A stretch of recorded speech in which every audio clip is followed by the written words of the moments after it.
The hardest part about making a manga is not what you think.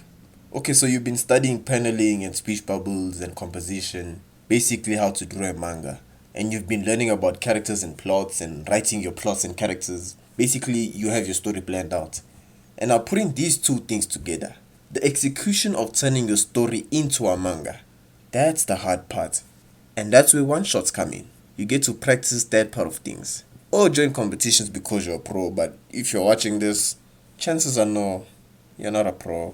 Like and subscribe. I propose a single page comic strip series to be how you practice execution. It's lower investment and lower pressure and therefore better for you to actually learn. A boxer wouldn't practice fighting in a title match. No, they spar. Comic strips are like sparring. Okay, what are the top 3 reasons we make one shots, and can comic strips actually fulfill these reasons? Reason number 1, experience. We want to hone our skills, storytelling, pacing, character development, and the likes. Reason number 2, experiment. We want to dip our toes in different genres, styles, and themes without committing to a long-term series. And reason number 3, showcase. We want to gain recognition and possibly get future opportunities. Alright, how do comic strips measure up? We'll start with number 3, showcase. Arguably the weakest reason for comic strips. You're not getting recognition and opportunities for manga work from just drawing pages. You can, however, show bite-sized tastes of what could be found in an existing manga series of yours, or you can use your favorite series to make comic strip versions of fan manga to showcase your creativity to an audience that's less serious about manga. And perhaps you'll have a fan base from that and gain recognition that may or may not translate to your manga projects. Number 2, experiment. The most effective way to use comic strips. If you're making a one shot to dip your toes without committing to a long-term series, comic strips are even shorter, so you're still dipping your toes, but you are making even less commitment. If marrying a woman to finally get coitus is making a manga series, and a one shot is taking her out on a date, a comic strip is just hiring a prostitute, or even better, takes a girl to come over and just getting some, but you wouldn't know about that. When last did you even talk to a girl? Sorry about that. I'm also in your boat. And number 1, experience. Comic strips are effective here for precision. The quickness of making a comic strip means you have quicker access to the results and you can share it to get quicker feedback. You can analyze it and compare to other things more easily. And you can quickly apply what you learn to another experiment and the cycle continues. This works best with precision experiments. Choose one goal and try to convey it, Whether you are practicing twists, you are trying to practice subtext in dialogue, you're trying to convey certain character traits. Keep it as simple as possible and make everything on the page contribute to the goal. The limited space means everything you draw and write must have a purpose.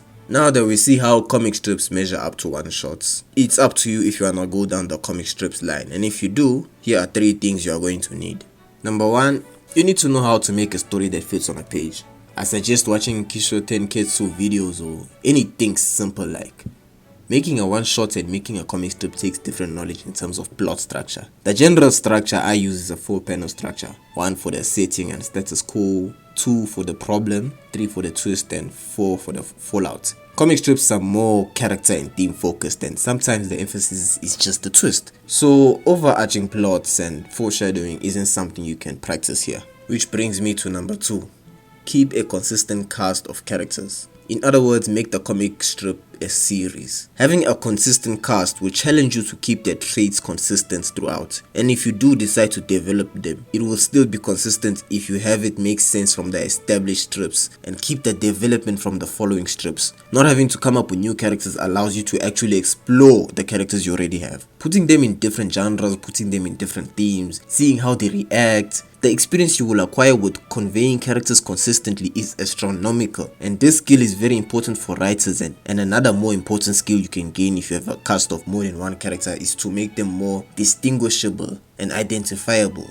And lastly, number 3, you need a place to share your strips and get feedback. Honestly, the most fun part about comic strips is that their palatability makes it easy to know if you suck. Also, by building rapport and getting people familiar with your characters, by consistently creating these small plots and situations you throw them in, not only are you familiar with conveying them, but you can actually see from people's reaction what actually stands out about that character. Comic strips are fun to draw and they force you to be very creative. But I think the best aspect of them is that they don't require a lot of investment, so you can choose not to overthink, allowing you to practice more effectively because your mind is not overthinking. It's not stuck on perfectionism. But what if I told you can actually draw without thinking at all? Check this video out to find out how to use Ultra Instinct to draw.